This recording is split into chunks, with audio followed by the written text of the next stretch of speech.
Welcome to this video on the aggregate demand curve, and it now begins the major macroeconomic model that you'll have to deal with. Aggregate demand. So learning objective number one is distinguish that between with the microeconomic model of demand, and and then construct the aggregate demand curve, very similar but distinct from the microeconomic model. Describe our factors of that are components of the aggregate demand that we see there, number three. And then once we've got the demand curve, let's talk about how it shifts.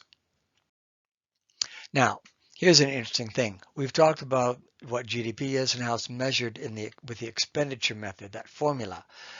And there's a definition of GDP, of all the goods and services produced within the country. Aggregate demand, very similar. It's the planned expenditure of all final goods and services at various price levels.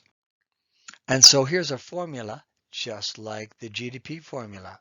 So it's the same thing with the distinction of it being just aggregate demand, and the symbols there we use to represent the various large sectors in the economy where spending occurs that you will know from the earlier video or lessons that you would have had on expenditures for GDP. Now, here's what it looks like, downward sloping, and we have real output on the x-axis and price level on the y-axis. So don't get them mixed up with, it's not prices or output, it's real output, it's not quantity. And you label it AD or aggregate demand. And what we're really meaning here is that at a certain price level, there'll be a certain level of income, we call it Y, or real GDP at a certain level. And then if the price levels were to decrease in the economy, then we would get a greater amount of real output occurring. And that's what an aggregate demand curve is. So why does it slope downwards to the right? There are three basic causes. One is the wealth effect, and it's the issue of consumption happening there. It's consumers reacting to price levels, but let's face it, it's pretty similar to the demand curve's income effect. And this is what we mean. As price levels are falling, the real value of money is increasing, gives them ability to purchase more, so able to buy. But this is for all sectors as well. All sectors are able to purchase more output. There's also the investment effect that we'll take a look, or the investment sector is impacted by the interest rate effect that we'll see in a moment, and net exports. The export sector is affected by the trade substitution effect.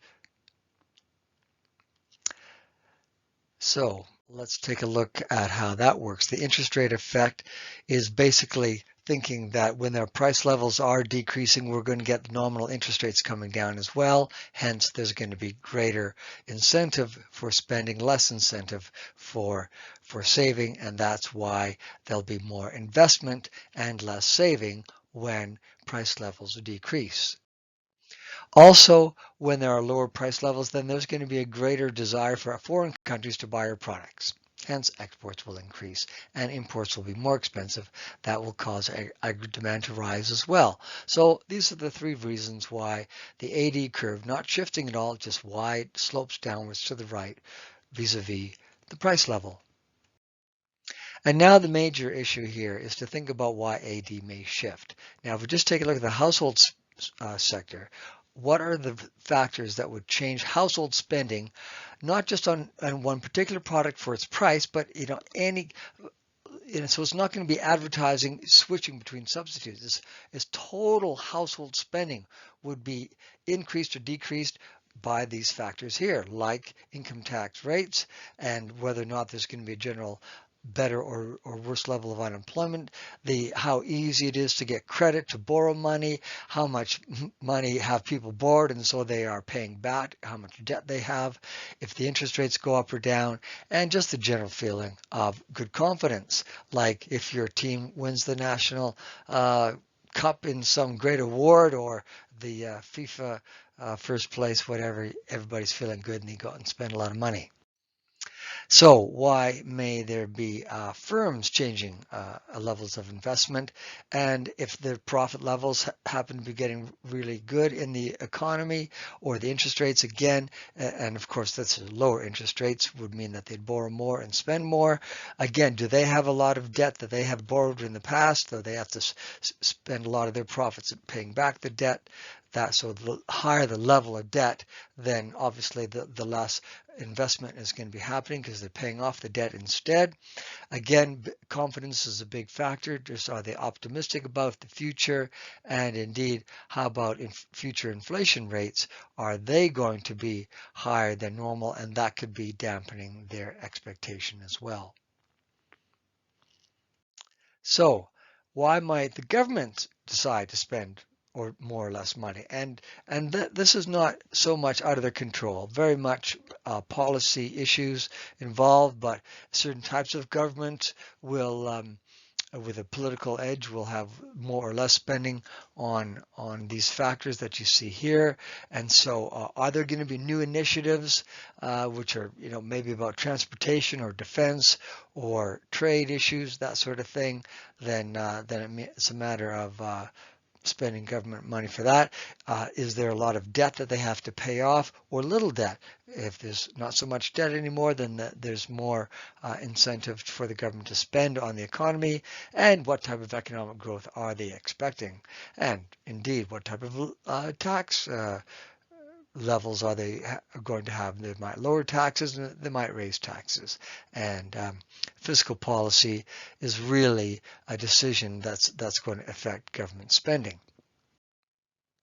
And the export sector, somewhat out of our control, but imports are not, and it is directly linked to the amount of national income. So indeed, if people in the country are not getting as much income as they used to, well, they'll be spending less everywhere, including on imports. But that will have nothing to do with about the exports. Exports depends upon foreign countries' national income growth. And if they're doing well, they'll still buy more of our exports. And so that will be operating independently. Also, we have to recognize that exchange rates with other trading partners may impact if it goes up or down, and the issues of protectionism and trade barriers, that's also going to impact our level of exports and imports. So in summary, what you have to now be able to do is address this learning objective and use your own real world examples where the AD curve will increase or decrease. And anything that's happening in the news that's going to impact household spending, like consumer confidence or interest rates, perhaps with their level of indebtedness, will influence, and tax rates, of course, and interest rates would, and business confidence, all affect firms and their level of investment. Government budget, more political issues involved here about how much they want to spend and what are they trying to do for voters, what's really needed, is more spending needed in an economy or less, type of thing. And the overseas sector, which gets pretty tricky because every country is independent in terms of how much of the exports they buy from a country, depending upon their income, but also trade policies and exchange rates. So all of that gets to be pretty complicated, but lots of stuff about this is in the news. So in summary, basically what's happening, if there's going to be a decrease in ag demand, just like the demand curve, it is shifting to the left, and that means at different levels of at the same price level, you'll have different levels or lower level of GDP being generated. And indeed, if there's an increase in aggregate demand, there would be an increase in GDP at the same price level. So in summary, take a look at all these aspects here. It's another way of looking at it. If interest rates are changing, it's going to impact consumption and investment. As they go up, there'll be less. If confidence increases, there'll be more aggregate demand, both for consumption and investment. Level of indebtedness, the greater the indebtedness, there's less aggregate demand. And governments firms and households all have their level of indebtedness. Disposable income, how much is there happening? And indeed, that's going to affect everybody's ability to spend. And the more income there is, the greater amount of spending. But keep in mind, that means for the overseas sector, that's more import spending that will offset really the increases in investment in government in the domestic economy. But overall, I think you'll see an increase there as the disposable income increases. That means less tax levels. Government initiatives, as mentioned, fiscal policy, exchange rates. The higher the exchange rate, there's less exports, more imports are going to happen, and vice versa. And the trading relationship is always going to impact the export sector. Thanks for listening.